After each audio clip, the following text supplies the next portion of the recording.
Blog shoot করেই চলেছি, কিন্তু ব্লগ আমি তোমাদের সাথে বড় করে পোস্ট করতে পারছি না। একদম কামাই করার থেকে ভাবলাম যে ছোট্ট একটা ব্লগ তোমাদের সাথে শেয়ার করি। শরীরটা বিশেষ ভালো নেই, ভীষণ ক্লান্ত বোধ করছি। আসলে এক সময় হয় না, শরীর ভীষণ ক্লান্ত হয়ে যায় আমাদের, সেরকমই হয় অনেক কারণেই। জল কম খেলে হয়, তারপরে উল্টোপাল্টা খাওয়া দাওয়া থেকে হয়, খাবারটা কখনো কখনো একটু কম খেলে হয়। তোমরা হয়তো খেয়াল করছো আমি একটু এই দুর্গাপুজো অবধি ডায়েট করছি বলবো না, খাবারটা যা খেতাম তার থেকে একটু পরিমাণে কম খাচ্ছি। তার ফলে হয়তো হতে পারে কমজোরি ভাবটা হতে পারে। যাই হোক, সেটা কথা নয়। শরীরটা ভীষণই খারাপ থাকার জন্য, মানে ভীষণ ভীষণ একটা লেথার্জি, মনে হয় শুয়ে থাকি এরকম থাকার জন্য আমি তোমাদের সাথে পুরো ব্লগটা এডিট করে পোস্ট করতে পারলাম না। যদি পারি একসাথে একদিনে দুটো ব্লগ দিয়ে দেবো, কারণ আমি তো তৈরি করছি। আর এখানে আশিস চিকেন নিয়ে এসেছিলো। আমার যখন এরকম শরীর টরীর খারাপ হয় না, সেদিন ম্যাক্সিমাম ক্ষেত্রেই কী করি, মাংস করে নিই, এক পদ দিয়ে ভাত দিয়ে খাওয়া হয়ে যায়। হয়তো ভাতের মধ্যে একটু উচ্ছে আলু কুমড়ো সেদ্ধ দিয়ে দিলাম, ওতে হয়ে যায়। কিন্তু যখন এরকম পরিস্থিতি থাকে যে আমি কিছু করতে পারছি না, বা খুব জ্বর হয়েছে আমার, আমি উঠতেই পারছি না, তখন আশিস কিন্তু ভাতে ভাত বসিয়ে দিতে পারে। আর যখন আমার এরকম থাকে, তখন আমি কি করি, খুব ধীরে সুস্থে কাজগুলো করি। যেমন চিকেন এনেছে, চিকেনটাকে আগে ভালো করে ধুয়েছি, একদম সাদা করে ধুয়েছি, খুব দরকার। কারণ এখন অনেক মানুষই আছে চিকেনে নানা ধরনের নাকি হরমোনাল, মানে কোনো ওষুধ ফষুধ দেওয়া হয় সকলে বলে, যেটা খুবই স্বাস্থ্যের পক্ষে ক্ষতিকর। সেইটাকে কাটানোর জন্য, বা যাদের চিকেনে আষ্টে গন্ধ লাগে সেটাকে কাটানোর জন্য, কোনো ক্ষতিকর জিনিস থেকে, যেমন এটা কিন্তু সবজির ক্ষেত্রেও প্রযোজ্য, বিভিন্ন কীটনাশক ব্যবহার করা হয়। তো বাড়িতে এনে সমস্ত সবজিকে জলের মধ্যে ফেলে ভালো করে আগে ধুয়ে, তারপরে ভিনিগার আর লবণ দিয়ে ভিজিয়ে রাখো। ওর যে ক্ষতিকারক কীটনাশকগুলো থাকে সেগুলো চলে যায়, অন্তত কিছুটা তুমি সেফ থাকতে পারবে। তো এইসব করে তারপর স্নানে চলে গেছিলাম। বন্ধুরা, আজকাল দেখাতেও ভালো লাগে, থালাগুলো একদম যেন ভগবানের কৃপায় একদম সোনার মতন চকচক করে। আমি পিতাম্বরী দিয়ে মাজতাম, তখনও আমি পারিনি, এতটা চকচকে করতে পারিনি। আর এখনও ঠাকুরের আরতি করা হয়নি, আমি জাস্ট প্রসাদ, মানে ঠাকুরকে ভোগটা নিবেদন করে একটু দাঁড়িয়েছিলাম আগে দূরে গিয়ে, তারপরে এসে ভাবলাম একবার দেখিয়ে নিই আরতি শুরু করার আগে। কি ভালোটাই যে লাগে আজকাল দেখতে। এগুলোও আমি সঙ্গে রোজই মাজি, কিন্তু এখানে আমি সেদিন একটা ভুল করেছি। আমি যেই কাপ ধূপগুলো জ্বালাই, ওটা আমি একটা মাটির প্রদীপের ওপর রাখি, সেদিন ভুল করে এর ওপর রেখে দিয়েছি। তাও অনেকটা গেছে, এখনও লাগবে সময়। আর আজকের কোনো ফুল নেই, মিষ্টিও আনা হয়নি। আজকের এইভাবেই পুজো দিলাম, ঠাকুরকে স্নান টান করিয়ে দিয়েছি, মোছামুছি সব হয়ে গেছে। তারপরে ঠাকুরকে ভোগ নিবেদন করে এবার আমি আরতি শুরু করব। তোমরা আমাকে অনেকে জিজ্ঞেস করো যে আমি কেন এইরকম গ্লাসে করে জল দিই। এটার কোনো কারণ নেই। আমার মনে হয় যে একটু জল থাকলে, অনেক সময় আমরাও তো জল রাখি হাতটা ধোয়ার জন্য, সেই জন্য আমি ঠাকুরের সামনে একটা অল্প, খুব সামান্য জল রাখি, যাতে ছোট জায়গা তো পড়ে টরে জায়গাটা নোংরা না হয়। কারণ খাবার জল অনেক সময় সরিয়ে দিই। আর বাবা লোকনাথের কাছে ঘট, একটা ছোট ঘট দিই। এই ধূপটা এখন ঠাকুরকে দেবো। কাপ ধূপ আমি এনেছি, কিন্তু আজকে এইটাই দেবো। আমি যেদিন সকাল সকাল পুজো করি সেদিন কাপ ধূপ দিই। আজকে 12টা বেজে গেছে পুজো করতে। আর এই স্টিক ধূপগুলো খুব ভালো, এটা আমি কিনেছিলাম তোমার জেপ্টো থেকে। দেখো, এটার নাম হচ্ছে জয় কাশি 3-in-1, 3টে ফ্রেগরেন্স থাকে। তো গত দুদিন আগের ব্লগে আমাকে এক বন্ধু জিজ্ঞেস করেছিল তোমার কাছে বেস্ট ধূপ কোনটা লাগে। এই যে এটা হচ্ছে ভবানী শঙ্করের, তোমরা স্ক্রিনশট নিয়ে নাও। ভবানী শঙ্করের কেশর চন্দন। কেশর চন্দন অনেক আছে, কিন্তু এইরকম গন্ধওয়ালা কেশর চন্দন কোথাও পাবে না ভবানী শঙ্কর ছাড়া। এটা যে একবার ব্যবহার করবে, আর এটা চট করে পাওয়াও যায় না সব জায়গায়, খোঁজ নিতে হবে। দোকানে না থাকলে দোকানদারকে বলবে আমাকে বড় প্যাকেট এনে দিন, মানে একসঙ্গে যে মানে মোটামুটি ধরো কটা, 6টা 12টার প্যাকেট বা 15টা যে প্যাকেট হয়, এরকম থাকবে, 15টা 12টা থাকবে, ওরকম পেলে নিয়ে নেবে। আমি পাইনি বলে, আমার 2-3টে ছিল বলে 3 পিস আছে, আমি 3 পিস আছে, 3 পিসই দিয়ে দিই। আমাকে দিয়েছিল, আমার সব শেষ হয়ে গেছে।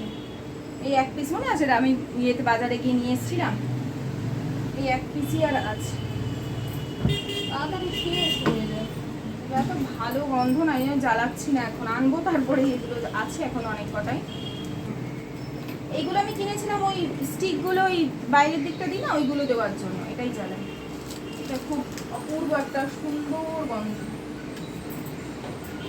আর আমার যে বন্ধুর কাছ থেকে আমি এই মোমবাতি, মোমবাতি বলছি, এই যে ঘি দিয়াগুলো নিই, আমার বন্ধু, এইটা আমি যদিও অনলাইন কিনেছিলাম, তবে আমার বন্ধুর কাছে আনতে দিয়েছি। ওর নাম হচ্ছে দীপাবলি রাউত। দীপাবলি রাউত। তোমরা ফেসবুকে চেক করলে দেখতে পাবে। এখানে কোনো লিঙ্ক দেওয়া যাবে না, তাই আমি লিঙ্ক দিতে পারি না কাউকে।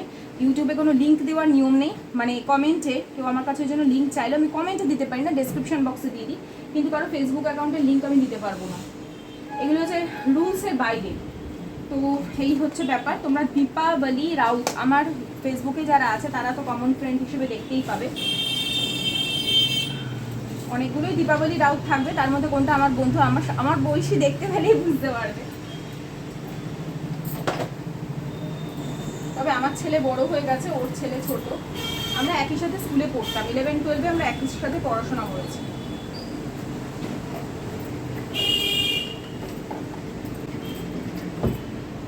ওর কাছ থেকে তোমরা নিতে পারো পুজোয়, ও হোম ডেলিভারি করে দেবে সব জায়গায়, সব পাবে। কর্পূর থেকে শুরু করে পুজো ঠাকুরের ড্রেস রিজনেবল প্রাইসে পাবে। আমি তো দোকান থেকেও কিনি ঠাকুরের জামা কাপড়, ওর যেরকম ঠাকুরের জামা কাপড়ের কোয়ালিটি, এই আমার বাবা লোকনাথ যা পরে আছে, লক্ষ্মী ঠাকুর যা পরে আছে, মা সরস্বতী যা পরে আছে, সব আমার ওর কাছ থেকেই নেওয়া। ধূপটুপগুলো সবসময় নেওয়া হয় না, অ্যাকচুয়ালি ওরা থাকে টালিগঞ্জ বাড়িতে, মানে যেখানে আমি আগে থাকতাম, স্কুলে পড়াশোনা করতাম, যেটা আমার বাপের বাড়ি ছিল আগে, সেখানে থাকে। মানে আমার বাপের বাড়ি পাড়াতেই ও থাকে। আর মানে টালিগঞ্জে যেখানে আমার জন্ম বড় হওয়া, সেইটা আমার বাপের বাড়ি, সেই বাপের বাড়ির পাড়াতে ও থাকে। ওটা অ্যাকচুয়ালি আমার বাপের বাড়ি, কারণ ওটা আমার জন্ম বড় হওয়া, আমার আর কোনো বাপের বাড়ি নেই, ওইটাই আমার বাপের বাড়ি।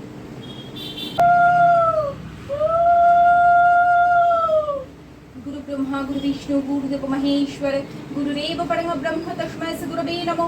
अखंड कुंडलाकारं व्यक्तं येन चराचरं तत्पदं दर्शितं येन तस्मै श्री गुरवे नमो। अज्ञानोतिमिरान्धस्य ज्ञानञ्जनो शलाकया चक्षुरुन्मिलितं येन तस्मै श्री गुरवे नमो। ब्रह्मानन्दं परमसुखदं केवलं ज्ञानमूर्तिं दन्तातीतं गगनोत्थितं तत्तमस्यादिलक्ष्यं हरिप्रिये नमस्तुभ्यं देयानिधे महालक्ष्मी नमस्तुभ्यं शेश्वरी हरिप्रिये नमस्तुभ्यं देयानिधे गोपिकान्त राधाकान्त नमस्तुते। जय श्री कृष्ण करुणा सिंधु दीनबंधु जगतपते गोपेश गोपिकान्त राधाकान्त नमस्तुते। हरे कृष्ण कृष्ण कृष्ण हरे हरे हरे राम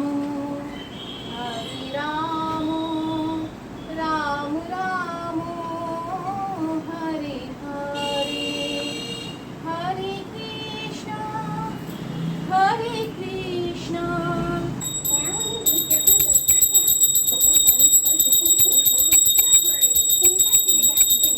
তো এই উইকনেসের জন্যই আর কি একটু ফল টলগুলো এখন বেশিই খাচ্ছি। তবে এটা আমি পুরোটা খাবো না, আমি একটুখানি খেয়ে আয়ুষ্মানকে দিয়ে দেবো। আমার সত্যি কথা বলতে আমাদের যে দেশীয় ফল থাকে না, পেয়ারা বলো, কলা বলো, আপেল বলো, এগুলো আমি খেতে ভালোবাসি।